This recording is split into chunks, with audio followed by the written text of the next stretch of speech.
Welcome, everyone, to the third event in our Migrations Initiative Spring 2022 series.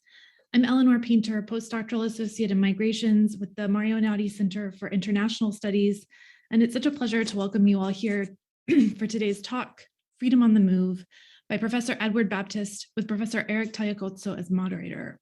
In anticipating this talk, I was thinking about how many of us are joining this event from Ithaca, New York, which includes multiple sites that were part of the network known as the Underground Railroad. And I have this in mind as we open this session about journeys to freedom. And as we begin, and thinking also about questions of place, movement, and displacement, I also want to acknowledge that Cornell University is located on the traditional homelands of the Gayukono, the Cayuga Nation. The Gayukono are members of the Haudenosaunee Confederacy, an alliance of 6 sovereign nations with a historic and contemporary presence on this land. The Confederacy precedes the establishment of Cornell University, New York State, and the United States of America. We acknowledge the painful history of Gayukono dispossession and honor the ongoing connection of Gayukono people, past and present, to these lands and waters. Thanks especially to the eCornell team for producing today's event and this series, and you can find out more about our upcoming events and other aspects of the initiative on our website, migrations.cornell.edu. And our next events specifically in this series will be on March 7th and March 21st. And thanks to you all for being with us today. I'm now happy to hand it over to today's moderator, Professor Eric Tagliacozzo, who is John Stambaugh Professor of History and co-chair of Cornell's Migrations Initiative. His work has centered on the history of people, ideas, and material in motion in and around Southeast Asia, especially in the colonial age. And we're so glad to have him with us for today's talk, Freedom on the Move. Thanks. Thank you so much, Eleanor. I'm Eric Tagliacozzo. I'm a professor in the history department at Cornell, and together with Shannon Gleason of Cornell's School of Industrial Labor Relations, we run together as co-chairs the Migrations Initiative on campus. This is a huge, sprawling initiative done together with Wendy Wolford, the Vice Provost of International Affairs, with Rachel Riedel, the Director of the Einaudi Center for International Affairs, with Ganesha Kaur, faculty at Cornell's Medical School in New York City, and with Steve Allaire, faculty at Cornell's Law School. And all of us together look at migration in all of its forms across the world, both historically and today. Today, we're lucky to have with us Ed Baptist, a colleague of mine in the history department. Ed graduated from Georgetown University and in 1997 got his doctorate from the University of Pennsylvania. He's the author of the award-winning Creating an Old South, Middle Florida's Plantation Frontier Before the Civil War, and he's the co-editor of 2 books, New Studies in the History of American Slavery with Stephanie Camp, and American Capitalism, a Reader with Louis Hyman, also of Cornell. More recently, he's also the author of a book that got an awful lot of attention, The Half Has Never Been Told, Slavery and the Making of American Capitalism, done with Basic Books in 2014. You can read more about the project Freedom on the Move by going to freedomonthemove.org, and also going to a lot of mainstream media, for instance, an article that recently came out in slate.com talking about teaching slavery to kids in schools. So we're really lucky to have Ed Baptist with us today. I'm going to turn it over now to Professor Baptist. Okay, thanks, Eric. And I want to thank also Eleanor Painter for helping to organize this along with Nick Phillips, and Christopher Tracy for keeping this whole parade on track. And I want to also note that the Freedom on the Move project is not simply based at Cornell. We've got faculty partners who work with me and with others at multiple universities, and I can perhaps talk a little bit more about that in the Q&A. But one of the articles that I think has been the link I think has been distributed was co-written, for instance, by one of my faculty partners, Molly Mitchell, who's a professor at the University of New Orleans. So it's a group project, which historians don't always do. We don't always build these big collective projects, but this is definitely one of those types of projects. And I think you'll see that it's even bigger, far bigger, in fact, than the faculty partners.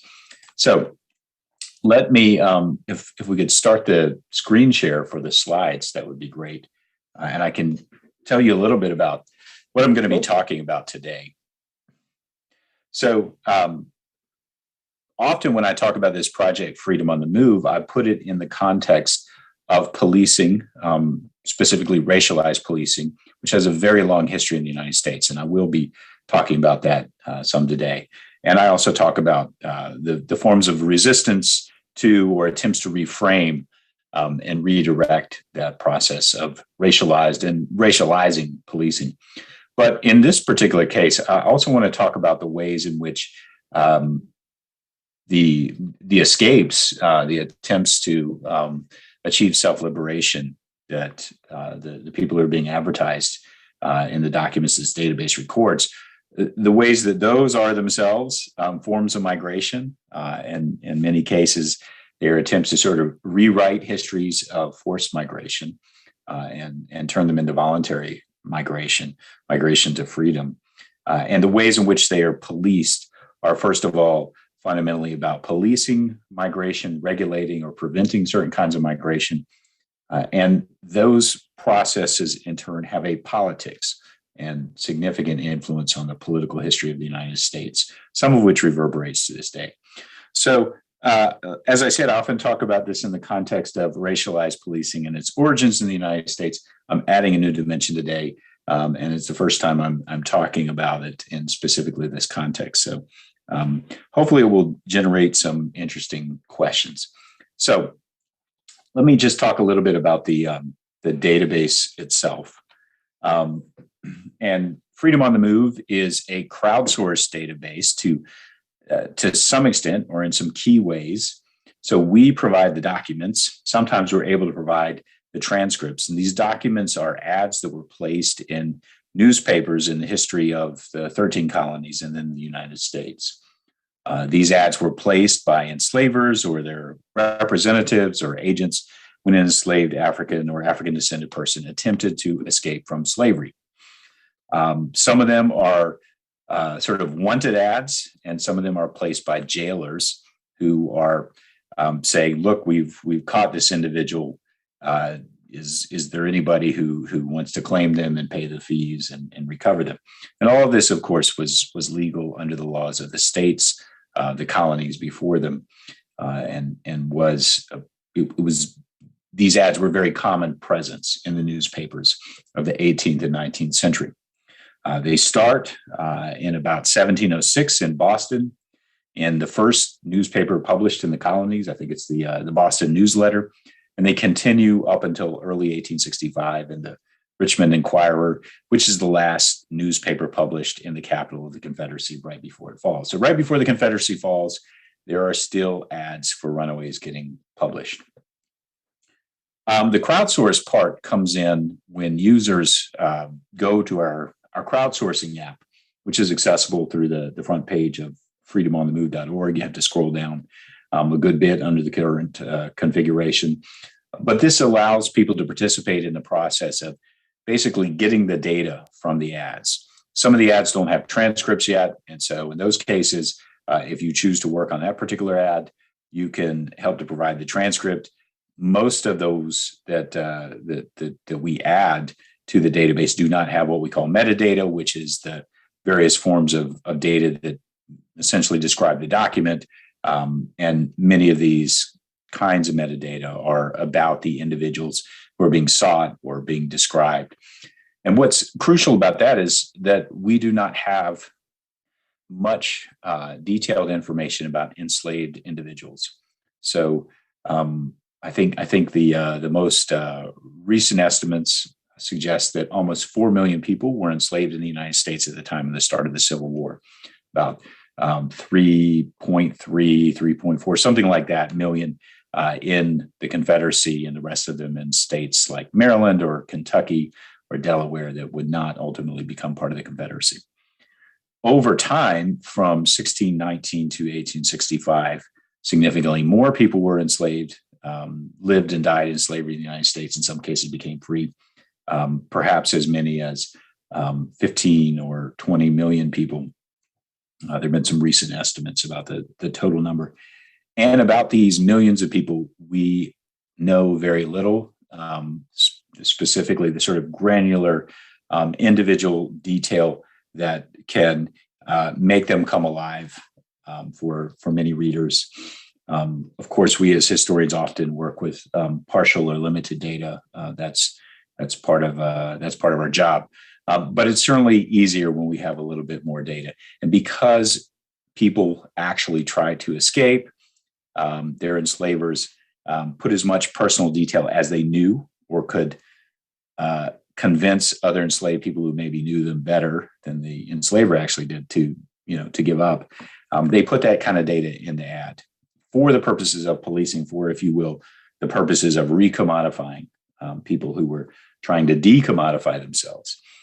So these are complicated sources, to be sure, but they also have a lot to tell us about people who, to a large extent, have been obscured by the very power relationships, the very power relations and systems of power that tried to keep them enslaved. So this screen basically tells you what I just told you.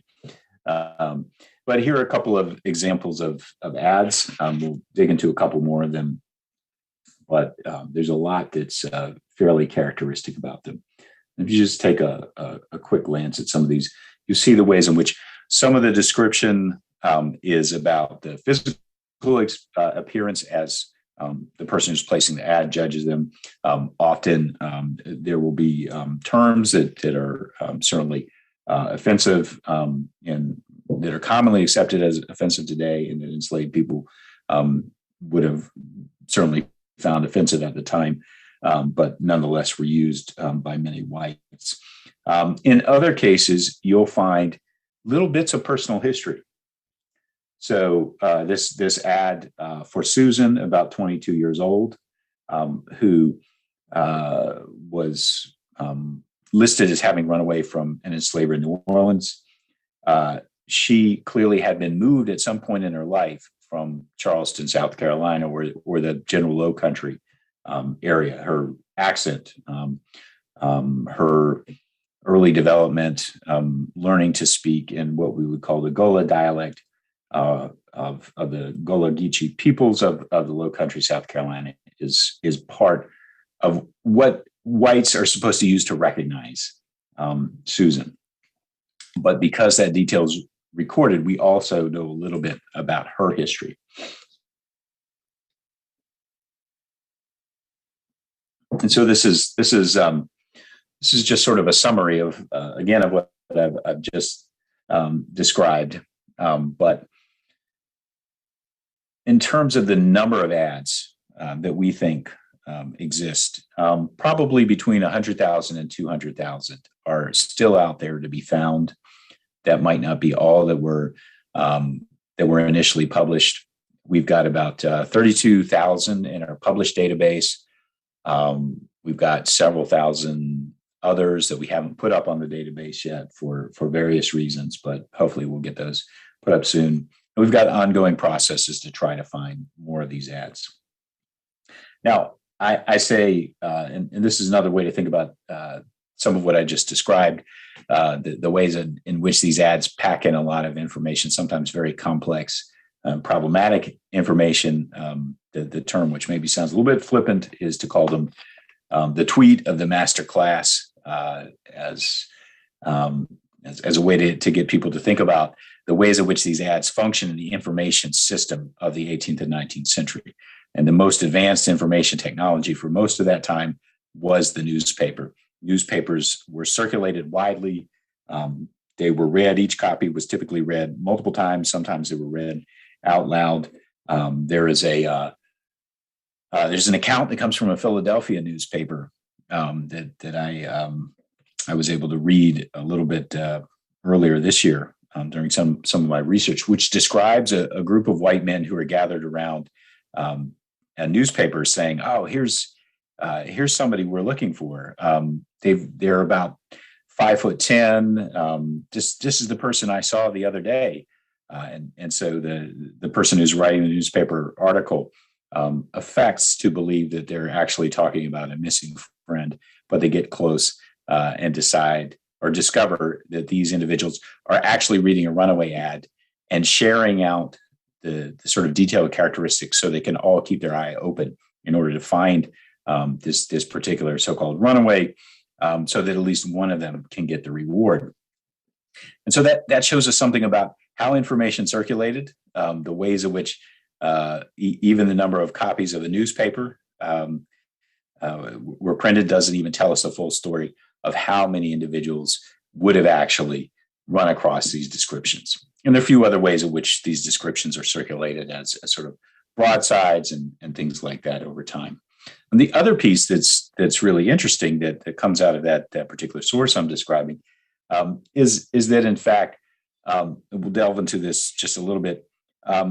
All people, and really in practice, this meant all free whites, were essentially deputized in the colonial laws that existed up until 1776, that were the law of the 13 colonies up until 1776. They were essentially deputized to seize any and all people of apparent African descent as possible runaways. So if somebody, if a white person saw a Black person that they did not recognize, they were actually empowered under the law to seize and hold that individual. If that individual resisted, to use deadly force against them was not a felony.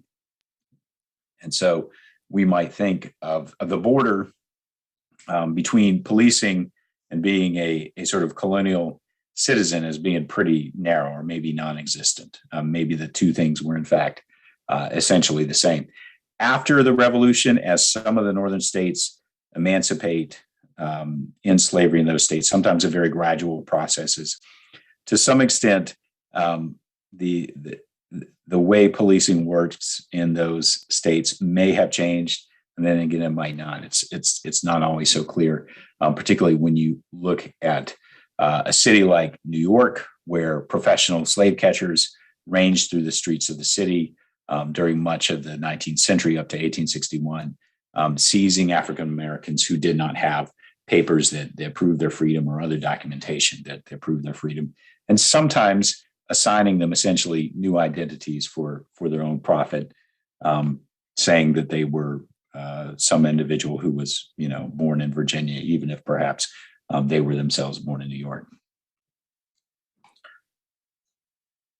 So from the early days, this process of policing really helped to define the way that race worked in the 13 colonies, particularly in North America. Here's an example, one of the early documents that shows policing in the Virginia colony, and it shows us a couple of interesting things happening all at the same time. Now, on the one hand, you have the government of the colony. This is the executive council of the colony of Virginia. This is the sort of highest body in the colony. They work closely with the royal governor, getting involved in particular cases of enslaved people helping other enslaved people to escape, to evade, to continue to be runaways. In this case, Will, who was already a runaway, apparently helped an enslaved man who had been condemned to be executed, helped him to escape from prison, from jail. So he knew that this individual was in jail somehow, and we could speculate about how, that he helped this individual to break out. But certainly the executive council thought, was pretty certain that he had helped this individual to actually break out of prison. And we can speculate about what exactly happened, but it appears that at least the executive council believed that Will, who was hiding in the woods or somewhere else, actually put himself at risk to help this individual to get out of jail. Afterwards, supposedly, they spent some time hiding out together. He had been, quote, twice in the condemned Negro's company. So Will then was caught and was held in the prison, maybe the same one that he'd helped the condemned man to escape from. And it's pretty clear that he was going to be held and perhaps subjected to some additional punishment unless he said where he thought the condemned man was hiding. So that incident, and I'll come back to it and show you how it turns out in just a second. But that incident happened under the auspices of a evolving system of law in the 1600s in Virginia, which started to establish legal procedures for hunting people who were trying to escape slavery. You could go to court if you were an enslaver and get a warrant, which would be sent around to different government officials in different counties and empower or even require them to help you to hunt down the individual. You could also get something called a hue and cry, which would be read out at court days. It would be read out at the church door on Sundays, and this would contain a description of the runaway. So this is sort of a runaway ad being circulated by the best technology available at the time, because there were no printing presses in Virginia in the 17th century.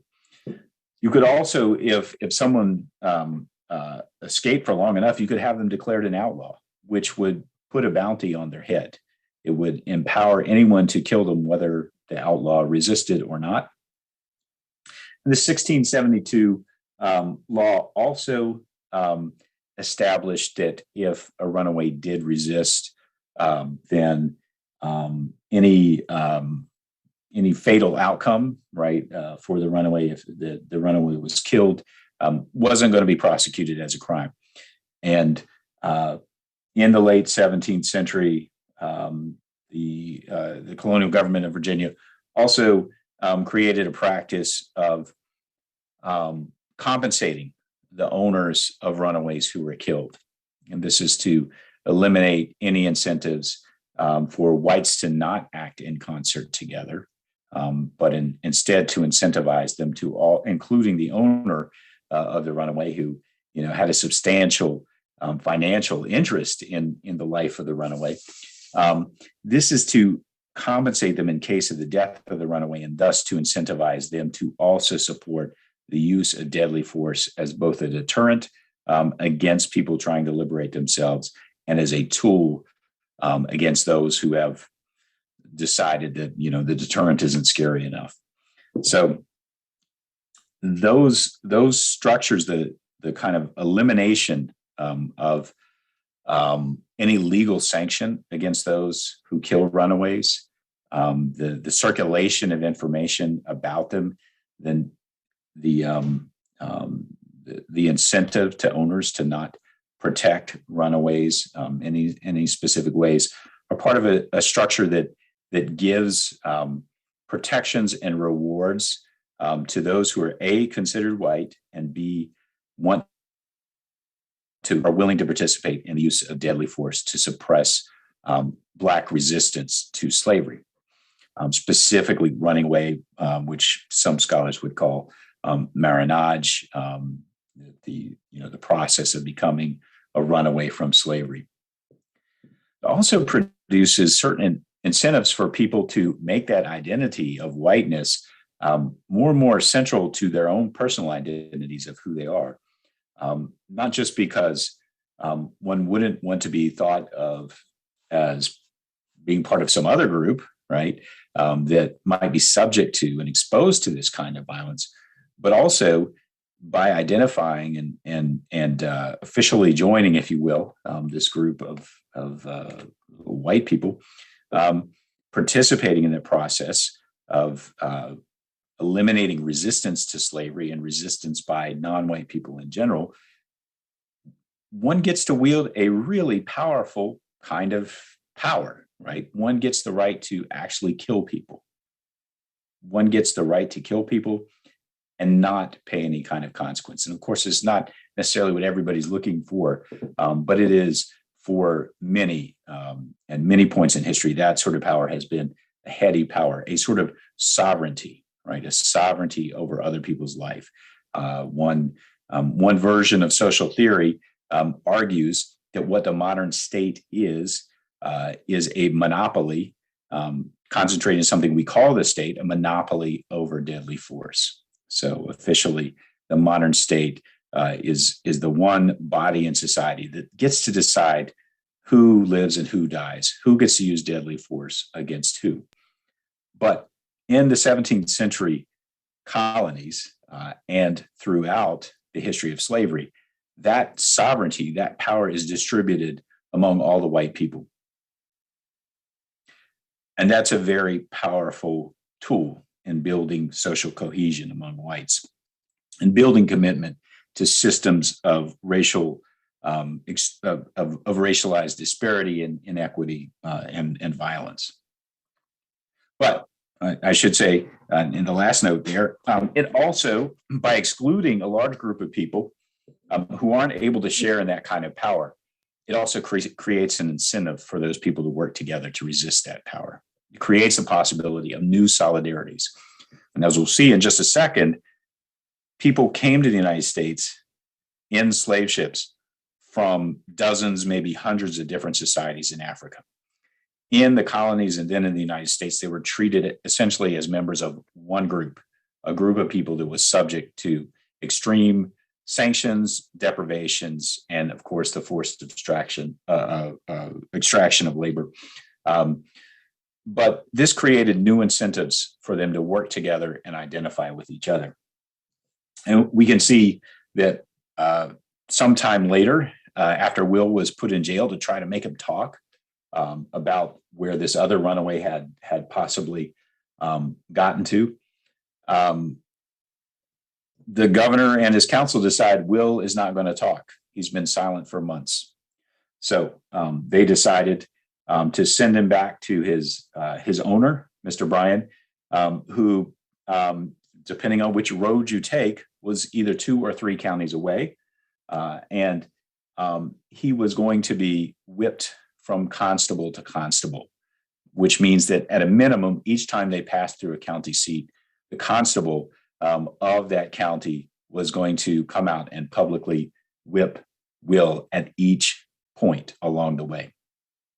So Will is suffering a great deal for the individual that he let out of jail.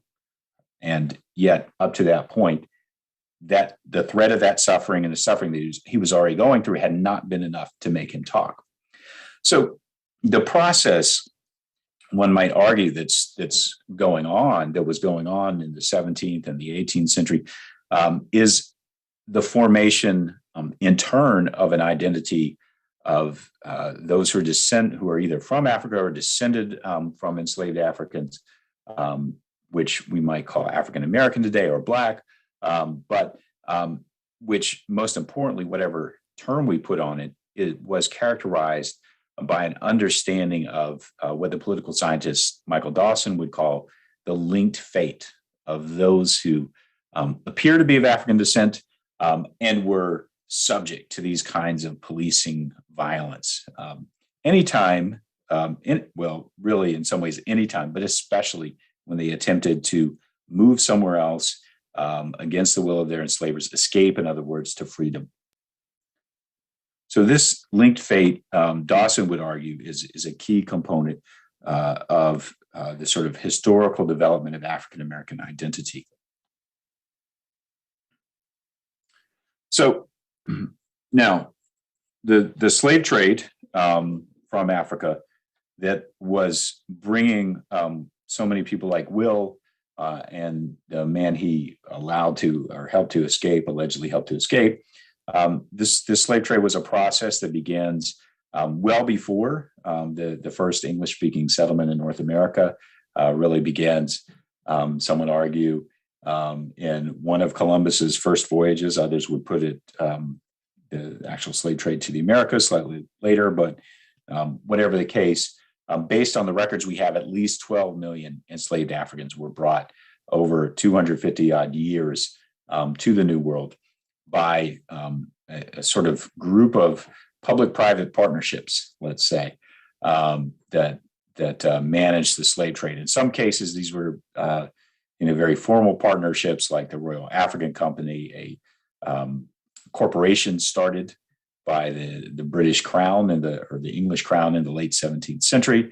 In other cases, the association is a little more loose, but it's important to recognize that all of these associations happen under the auspices of the imperial European governments that are expanding into the Americas and thus creating markets for slavery, whose navies are protecting the trade, and whose armed forces are helping to protect the bases of the slave traders in Africa itself. So the amounts of complicity in European society and in colonial society are extensive and historically quite deep. The slave trade, as I said, lasted for 250 years at a minimum, and thus essentially for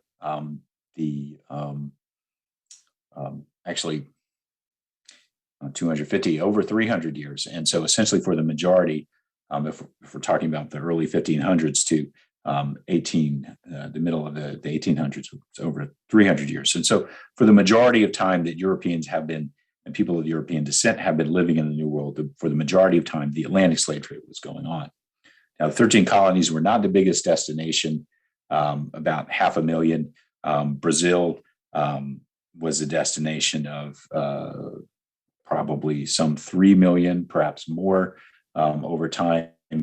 Cuba, Jamaica, these relatively small islands all received more enslaved Africans than the U.S. But there were some interesting aspects and very significant aspects to the trade that went to the United States. As with everywhere else, there's a great deal of diversity among people's backgrounds, languages, religions, customs, the kinds of societies they hailed from were very different. People were brought, you can see this in the ads, people were brought from the east coast of Africa all the way around the entire coastline of Africa, all the way up to present-day Senegal, Western Sahara, everything in between along the thousands of miles of coastline. People came from those societies and from societies deep inside sort of hinterlands of those coastal areas to what became the United States as everywhere else. But if you could say, as the law in these colonies assumed that they all shared an identity, they would be the single biggest ethnic group that came to the 13 colonies, bigger than the Scots, bigger than the English, bigger than the Scots-Irish, et cetera.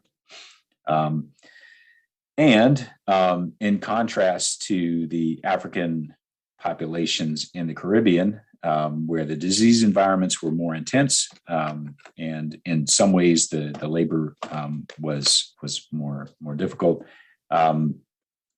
The Creolized population, so the populations born on this side of the Atlantic, quickly came to exceed those who were born in Africa. But there were quite a few people in the mid-18th century in the Runaway ads that were clearly born in Africa. And I apologize for the length of this particular ad, but it's interesting, first of all, for its extensive description of individuals who came from Africa, and also for the name of the person who's doing the advertising, which you can find down at the bottom of the ad. So in 1761, George Washington is seeking, I think, 4 different individuals, and they all seem to have been born in Africa. We could tell this because some of them it's explicitly stated, and in other cases, they're described as having so-called country marks, which would be ritual scarifications that typically were imposed on people around the time of puberty as a sort of mark of them entering into the kind of adult group in their society. But what you can also see from here is that there are different levels of English language speaking among these individuals, and so it seems pretty obvious that those who spoke the most English were helping those who spoke the least or none. They're all going off together. They can communicate with each other, but only some of them could communicate effectively with other enslaved people who perhaps in some cases only spoke English.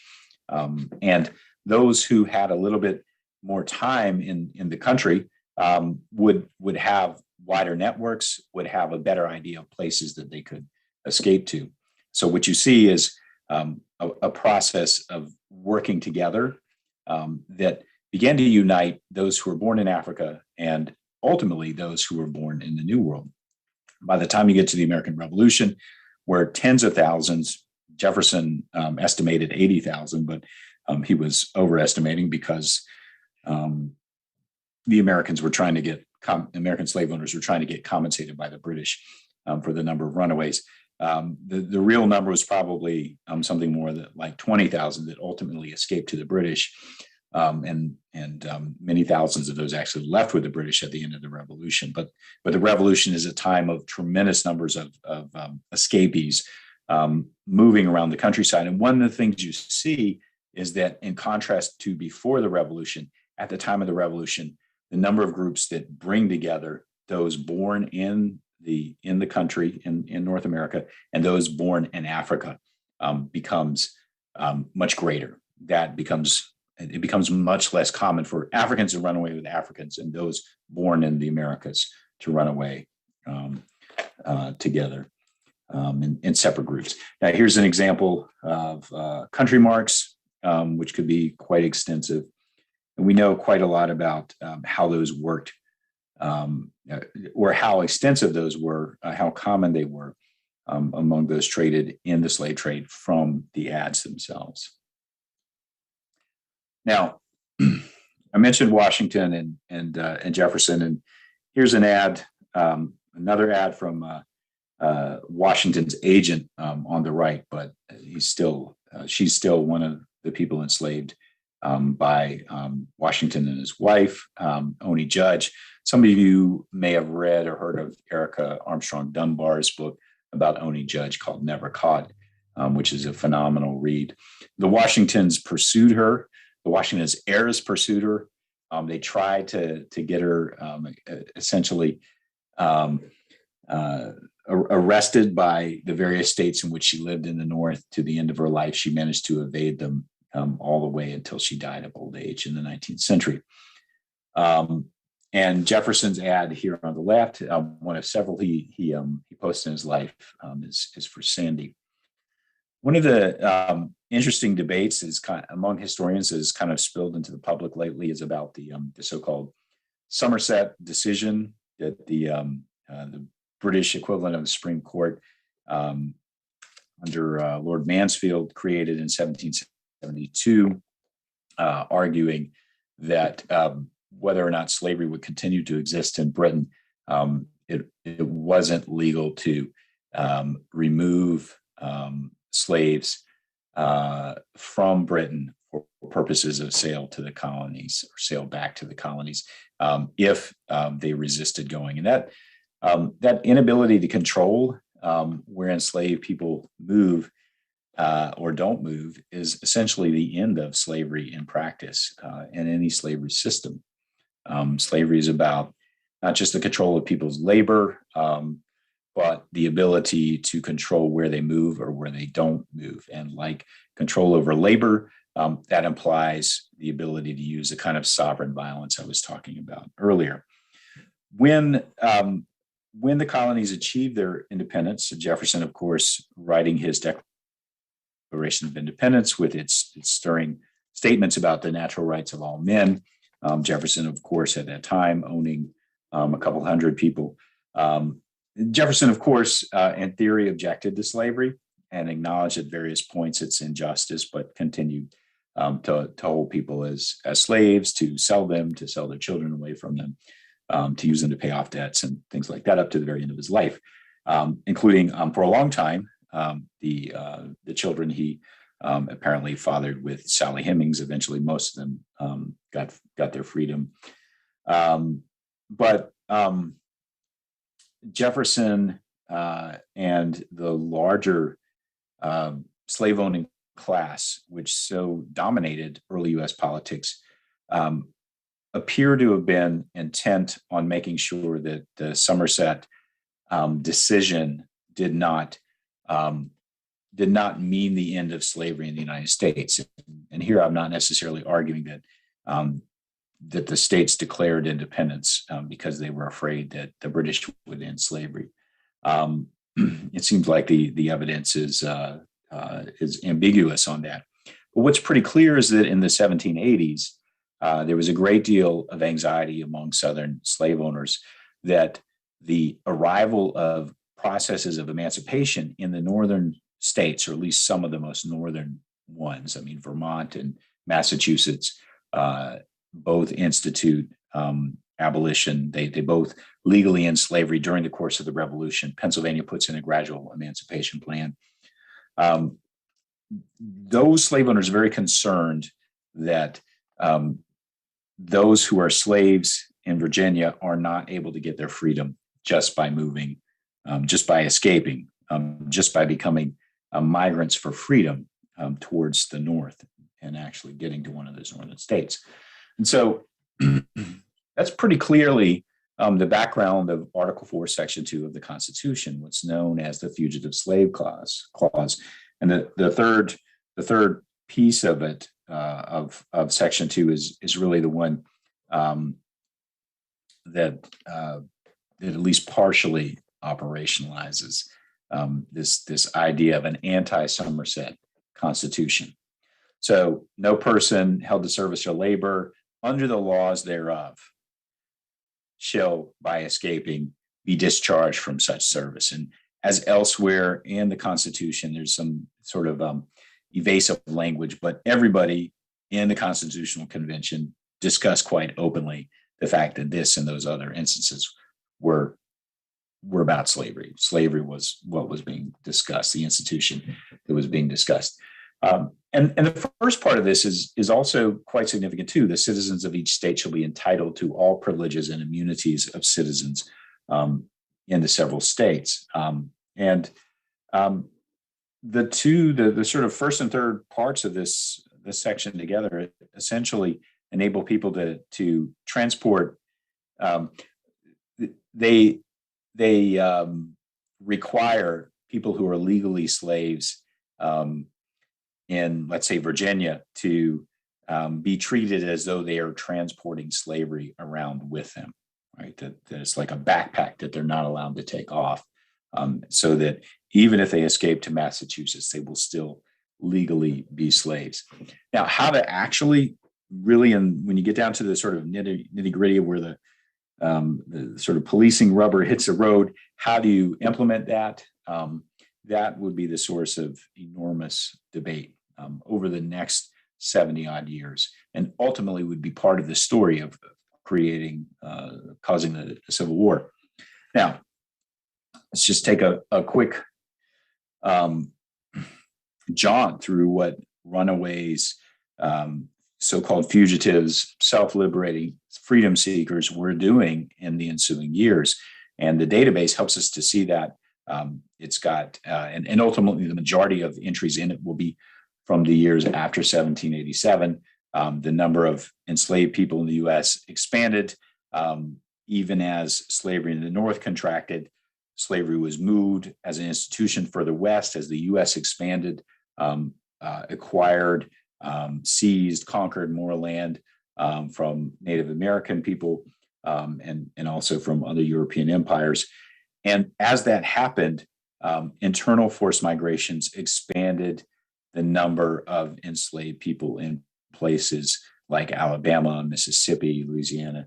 Here we have an ad of Brazil that describes Brazil, who, like the earlier one we discussed, he'd been born in, it seems, a low country, South Carolina, and had been taken to New Orleans as well.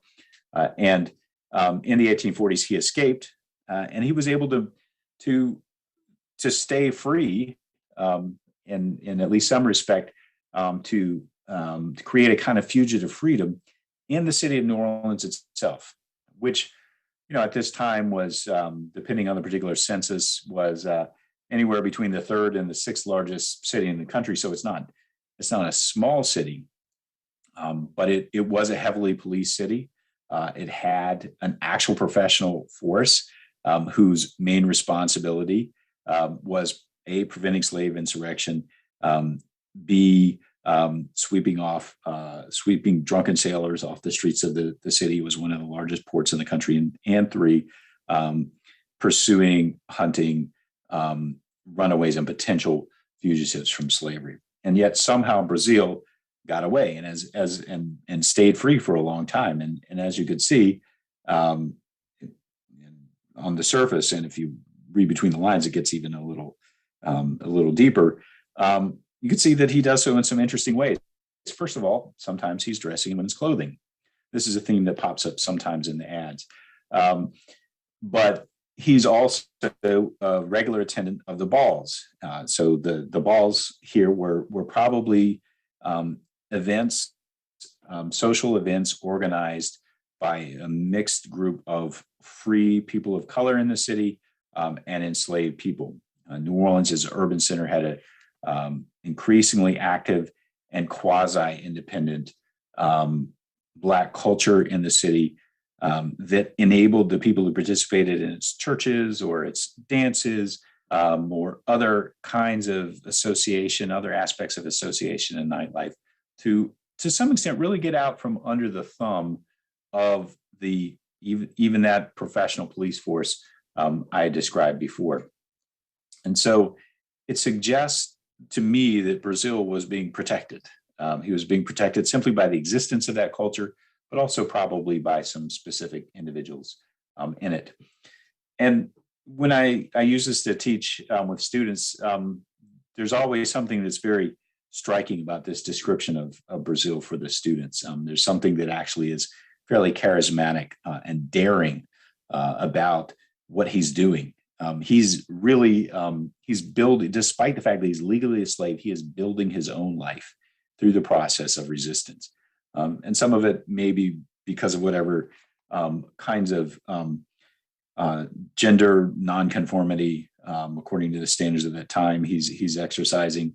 Some of it is clearly, and that actually may be connected to what he's doing in the dances, to his kind of self-presentation in the dances. It may not be, but there's something that's very charismatic about Brazil's ability to decide who he wants to be, how he wants to appear, and how free he wants to be on a number of different registers.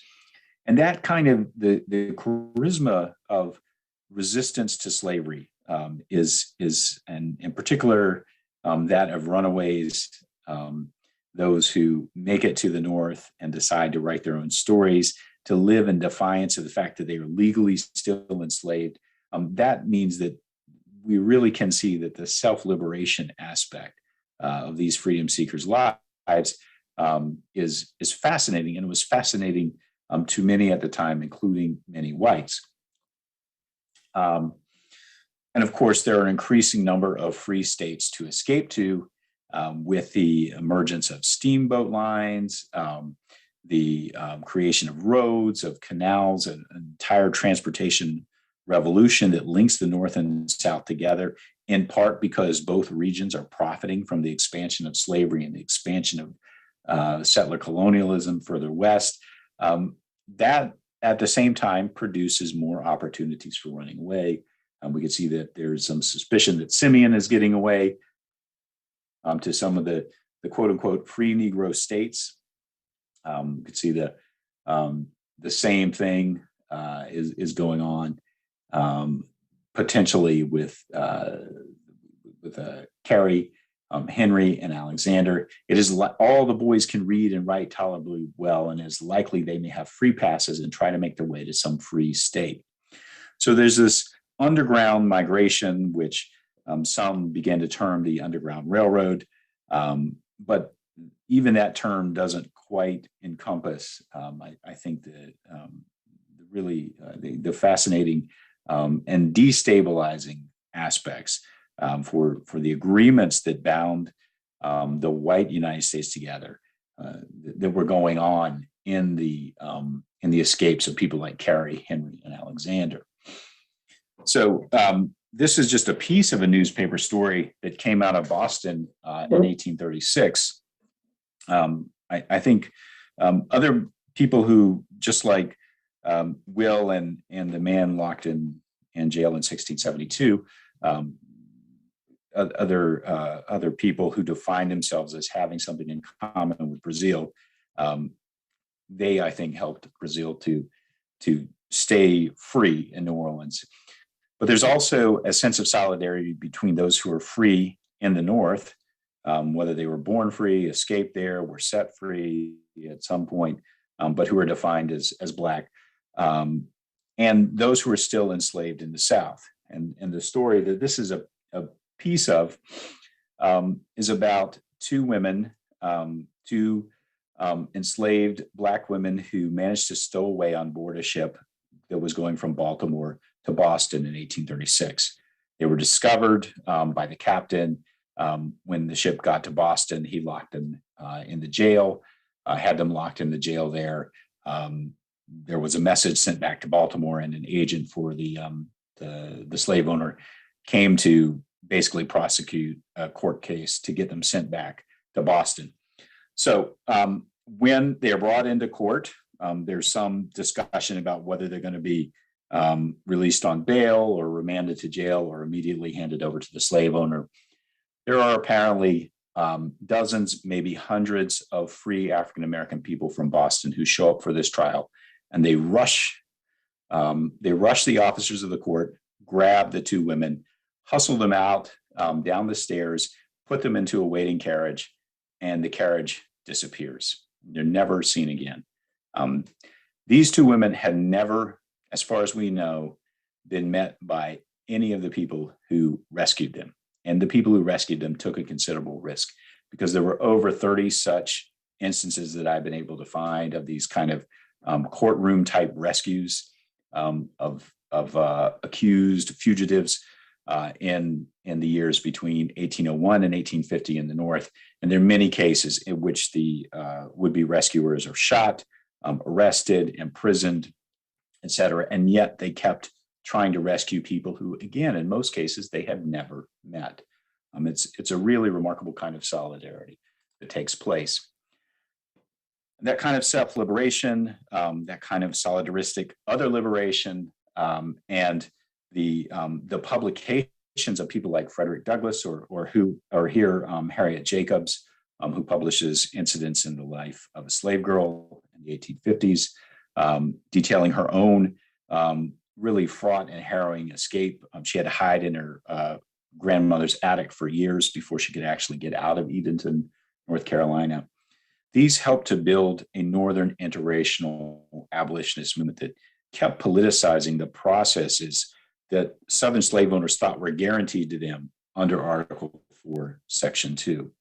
And increasingly, from their point of view, made it more difficult to carry out the kind of restriction of self-liberating migration that they felt that they needed to have in order to maintain their system.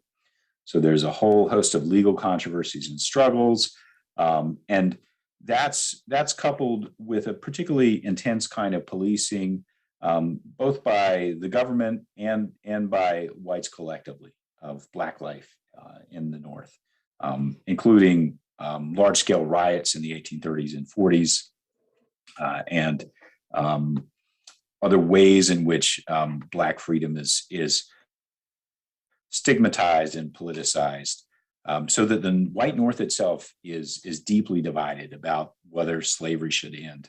And yet this continued stream of fugitive cases that's pushed by people who are in the process of seeking freedom continually keeps the issue on the boil, holding Northern whites up to the question of whether or not they think people should be able to escape from slavery or not. And if they do try to escape from slavery, what is white Northerners' responsibility at that point? Is it to help them get away, or is it to help arrest them and generally behave like whites in the South, send them back to slavery? These become intensely fraught issues. And after the U.S. conquers a whole new empire in the West with its victory in the war against Mexico, Southern enslavers sort of go for broke. They try to pass a fugitive slave law. They try to expand the scope of slavery geographically with the Kansas-Nebraska Act. Truly starts to rupture some of the coalitions that had enabled them to relatively effectively police self-liberating migration. And then the Dred Scott decision, which ruled, which claimed that people of African descent could not be citizens, did many things, but one of the less widely studied aspects of it, I think, is that by trying to rule that Black people could not be citizens of the United States, and historians deride this. They say, there was no real precedent for this kind of claim. There was no effective precedent, and that might be true. And I'm sure you can construct a normative case that says it should not be true, and of course, the ruling was, from the point of justice, absolutely wrong. But the intent of the Dred Scott decision's claim that Black people could not be citizens was to effectively limit all of the claims that citizens have on courts to prevent their rendition back to the South. There's sort of forced migration back into slavery as a counter to their attempts to free themselves through self-liberating migration to slavery. All of these cases, some historians would argue the South overplays their hand. They deepen the split among whites in the North about whether or not the South should be able to create such a harsh regime that's designed to maintain the walls around enslaved people, keep them inside the prison house of the South.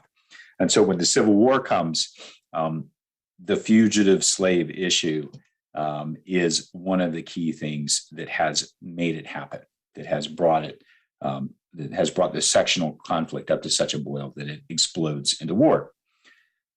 And for those who claim that Southern slaves were satisfied, that enslaved people were happy with their so-called masters, the war itself provides ample evidence that that's not the case. Everywhere the Union Army goes, thousands of freed people, they become freed people by liberating themselves, by engaging their own, if you will, runaway or fugitive journeys singly or in small groups or even in large groups to the Union Army. In many cases, actually following paths that had been followed by other attempted runaways in the past, trails and woods through the swamps of Louisiana to New Orleans and so on. It is the kind of ultimate expression of the sort of escapes that people like Will or Oney Judge or others had attempted and sometimes succeeded in doing in the past. And that ultimately is what makes the Civil War into concretely a war that's not only caused by slavery, but is about slavery, that deciding the fate of slavery is going to be one of the outcomes, or perhaps the key outcome of either a Southern victory or a Southern defeat. So I hope what I've done is to show some of the ways in which this database, which looks at a particular kind of source, is linked into in some ways, the entire history of the United States, the origins of the United States, the independence of the United States, and the conflict that tore the United States apart. In other presentations, I talk sometimes about the sort of long-running implications of these kinds of policing practices for 20th and 21st century racialized policing practices, identity politics, things like that. I'll skip that today and kind of close with this image of the kind of ultimate process of self-liberation that we saw at the end of slavery, bringing about the end of slavery in the Civil War. So thank you. Thanks so much, Ed. It's really an incredible project. It's just enormous and enormous in its implications. We have a number of questions, and maybe I could just start with a very structural one, which has two parts. First of all, how do you fund a project like this? And what's the future of funding for this project as well? Because it is so large. And second, how is the project being used by teachers across the United States? If you could tell us a bit about both of these kind of structural concerns for Freedom on the Move, that would be great. Thank you. Yeah, thanks. The first question is that any project like this, while we are trying to use crowdsourcing, not just to reduce costs, but to engage much larger audiences and make sure we're not just talking to professional historians. Any project like this is still going to cost a lot of money. You've got to keep the site up and running. You've got to build the site in the first place. And so that in particular takes a lot of really skilled and imaginative work, not just by historians, but by computer programmers and developers, graphic designers, and a whole host of people, data librarians, to help us build the database in a way that makes sense and accurately reflects the structure of the data that we're reproducing and attempting to learn things about. So that takes money. We've been lucky enough to be funded by a number of sources, both here at Cornell, and I'm really grateful for that, but also by the National Endowment for the Humanities, which has invested some money in a large number of digital history projects over the years.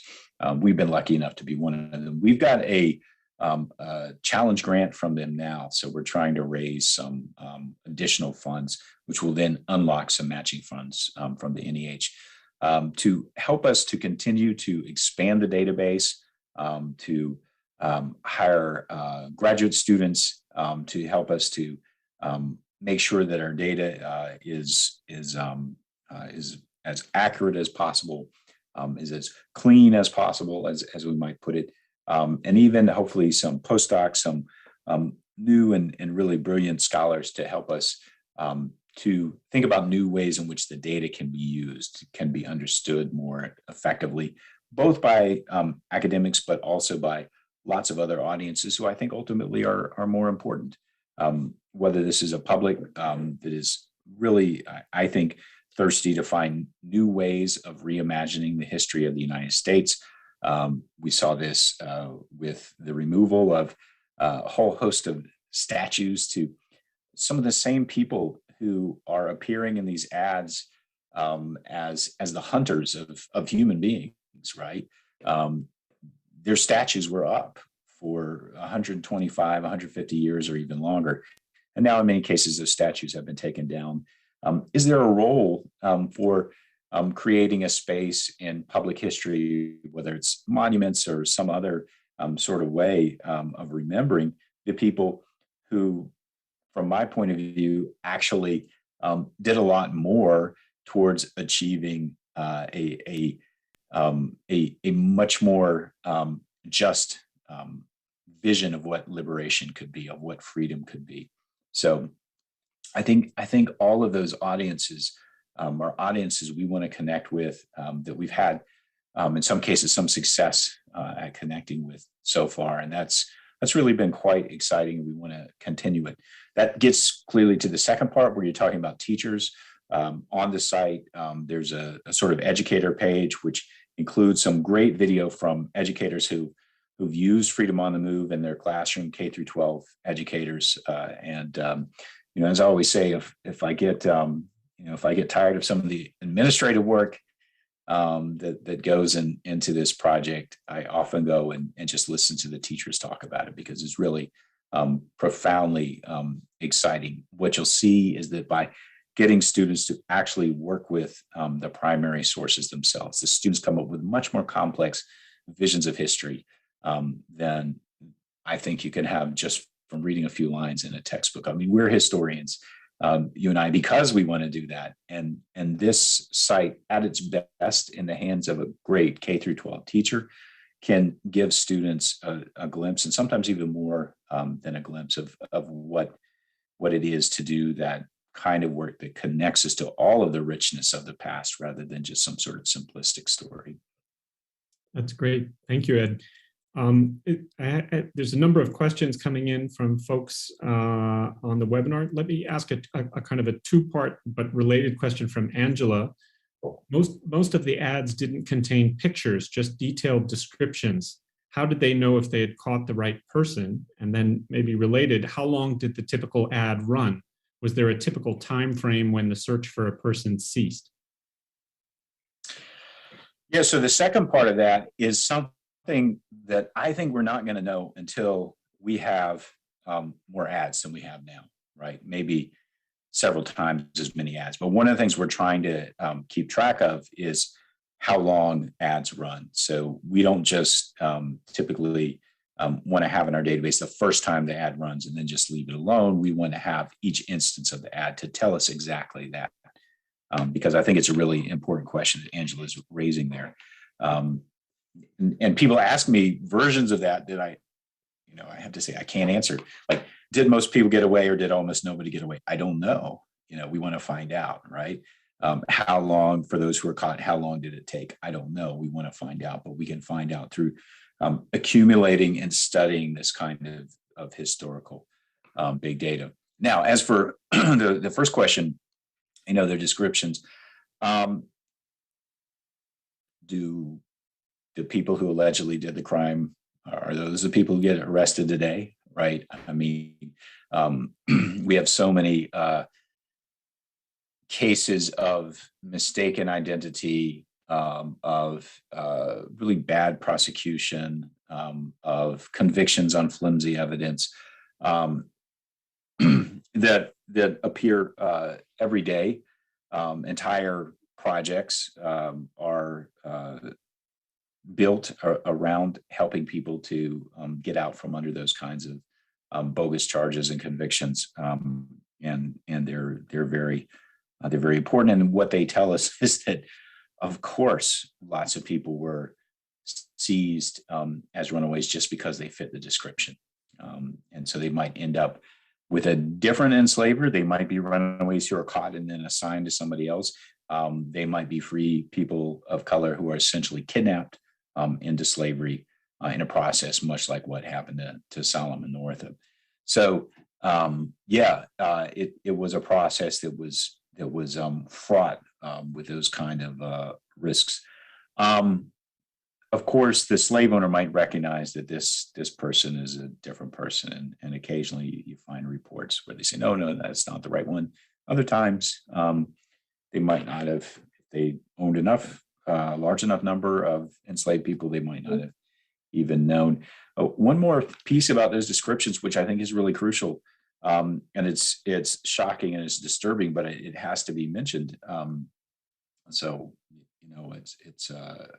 I feel like I need to give people a little bit of a warning, but there are details that are mentioned that can only be seen if people are physically seized, they're held, in some cases stripped of clothing, right? So this person has lots of scars on their back. Well, people were not, typically walking around with their shirts off, whether male or female, right? Or other sorts of details that imply an entire system of the seizure and the forcible handling of African Americans by whites in the 19th century.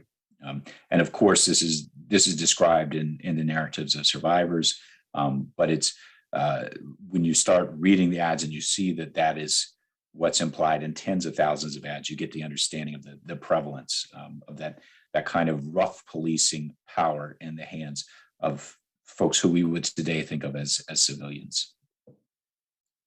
Thank you. Let me go to a question by Zartaj, who asks, can you speak to how the rescuers recorded their activities and whether these records are accessible now? Yeah, and I assume that's in cases like the 1836 Boston case. So I think in most cases, the participants didn't leave any extensive personal testimony until the 1850s, after the passage of the Fugitive Slave Act. And I said there were about 36 cases that I found of these black-led forcible rescues of individuals from being remanded to Southern slavery.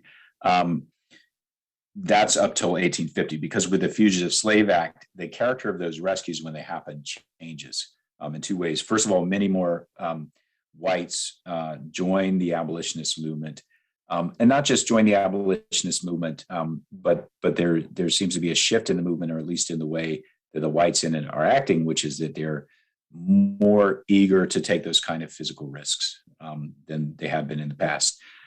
In the past, there were sort of two flavors of white abolitionists. There were sort of whites who argued for a gradual end of slavery, and perhaps the forced immigration from the United States of freed people. That's part of how the U.S. colony of Liberia gets founded, and whites who come from a more Quaker or Quaker-ish kind of tradition of non-resistant moral criticism that's quite courageous, but didn't participate in these kind of rescues. After the 1850s, you get younger people who are not necessarily driven by those same kind of motivations. They, in some cases, are driven by a kind of sectional rage against the South, and they're more willing to participate in those kind of crowd actions. And they, in many cases, seem to be more likely to write and to talk about what they had done, perhaps because they're at slightly less risk of meaningful prosecution, up until John Brown, who actually kills people in the process and gets executed. But other whites, including the number of elite white Bostonians who stormed the federal courthouse in an attempt to rescue Anthony Burns, and I think 1853, they actually kill a federal marshal, and they're not in any meaningful way prosecuted for that. The ones who may be most likely to be convicted just leave the country. They come back later. And that was certainly not the way that the Black rescuers were treated either then or in the years before 1850. And I think they're exposed to much more risk, and so they're less likely to kind of trumpet their own involvement. Okay, great. Thank you, Ed. Maybe we can just ask this one last question, just zooming out again, and that is, because we have to end in about 2-3 minutes. The scale of this project is really just impressive. 30,000 plus ads, 30,000 plus crowdsourced contributions. How does that scale, which seems to be growing larger by the day, allow us to learn new things about the history of US slavery? By using big data in the way that you are doing, you and your partners, do we see new patterns across individual states and geographies, but also across time? And what might some of those newly visible patterns look like? I realize it's still early days for the project and there aren't finished conclusions yet, but what's the forest from the trees that you and your colleagues are getting so far from this? Yeah, that's a really good question. One is that I think we're going to find that a lot of things we thought were exceptional were actually much more common. Like, for instance, running away. In the 1990s, the great historian John Hope Franklin and his co-author Lauren Swinninger wrote a book called Runaway Slaves, and they used a sample of newspapers, and they argued that something like 10 to 20% of all enslaved people tried to run away at some time or another. We're going to hopefully have something that goes far beyond a sample eventually. And so I think we'll be able to confirm those findings or extend those findings or who knows what. So that's one thing. I think we're also going to see tremendous fluctuation over time in the number of women and children who are running away. It was much riskier for women and children to run away, and for a number of different reasons. It was harder, in particular, for women with children to escape than a single woman or a single man trying to get away on their own. But I think we're going to find, because we certainly find this for the Revolution, that at the time of the Revolution, anytime the British Army comes near, huge numbers of women and children are running away, in numbers that are much more like their actual percentage of the population.